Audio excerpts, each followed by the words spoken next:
সবাই বলেন ইন্না লিল্লাহি ওয়া ইন্না ইলাইহি রাজিউন। ইল্লাহ বলেন উসমান হাদি, সবাই বলেন রহমাতুল্লাহি।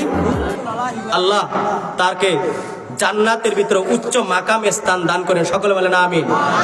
আমি চাই না এখনো এই নিউজটা এইভাবে না আসুক, কিন্তু যেহেতু নিউজটা দিছে আমার বয়ানের ভিতরে, আমি চাই না আমি উসমান হাদির একজন আদর্শ সৈনিক, সবাই বলেন আলহামদুলিল্লাহ। আমি মনে প্রাণে আমি দীর্ঘ রাত্র পর্যন্ত ওসমান হাদির তার যত সমাবেশের যত তার বক্তব্য এবং যত যা কিছু বলছে, এত সুন্দর কবিতা আকারে কাজী নজরুল ইসলাম সাহেবের এত সুন্দর বক্তৃতার এত সুন্দরভাবে বলছে, মনে হয় পৃথিবীতে আর এরকম কেউ বলতে পারবে, কইতে পারি না। এত সুন্দর, প্রত্যেকটা পশম পর্যন্ত দাঁড়ায় যায়, লোম দাঁড়ায় যায়, চোখ দিয়ে পানি আইসা পড়ে, এত সুন্দর তার বক্তৃতা। আল্লাহ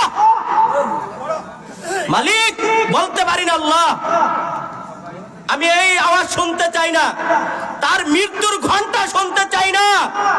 এই সাথে সাথে মানুষ নিয়ে মাদারীপুরের আল্লাহ ওয়ালা এই গভীর রজনীতে উসমান হাদি মৃত্যুবরণ করুক, এটা আমি চাই না, সবাই চান আল্লাহ, কিন্তু মরণশীল কুল্লু নাফসিন যায়কাতুল মউত,